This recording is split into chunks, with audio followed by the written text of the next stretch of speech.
O texto de Mateus 5,4 que diz: Bem-aventurados os que choram, porque serão consolados, parece um texto difícil de se compreender, porque ele diz bem-aventurado, e bem-aventurado significa mais do que feliz, mas os que choram, porque serão consolados. Ou seja, ele diz que o estado atual de felicidade se denota o choro, se denota um sofrimento, se denota uma dor.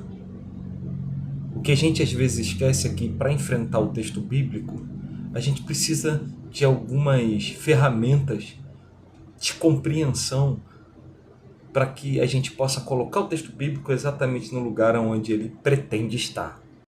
Sempre que a gente vai analisar o texto, a gente não pode colocar fora dele o seu contexto histórico, social, o seu contexto cultural. A gente não pode colocar e perder a dimensão da sociedade e dos fatos históricos que estavam acontecendo naquele momento em que o texto foi dirigido para aquele povo, naquele contexto social e com as vicissitudes que todos aqueles que experimentavam aquela realidade tinham. O texto relata a história de Jesus no início do seu Sermão da Montanha, quando ele queria dar uma direção, um mote teológico, o que ele pensava, como ele pensava a vida, a partir da onde ele falava, para que tipo de povo, em que contexto. Jesus inicia e nas suas primeiras frases ele solta essa: bem-aventurados os que choram. Fala para um povo que estava num contexto social de sofrimento, de dor.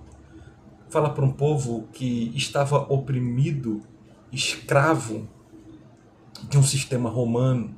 Fala para um povo que, religiosamente falando, havia perdido a dimensão da esperança, porque infelizmente esse povo estava sob a tutela e a batuta religiosa de um grupo privilegiado de pessoas, dos saduceus, dos fariseus, que oprimiam essa nação e esse público religiosamente falando.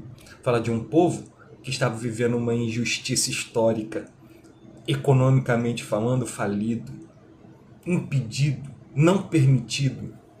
Lamentavelmente fala de um povo que vivia uma historicidade completamente opressora, que o controle era a sua maior marca e que lamentavelmente viveu esse período da história por um longo tempo e que ansiava pela vinda de um Messias.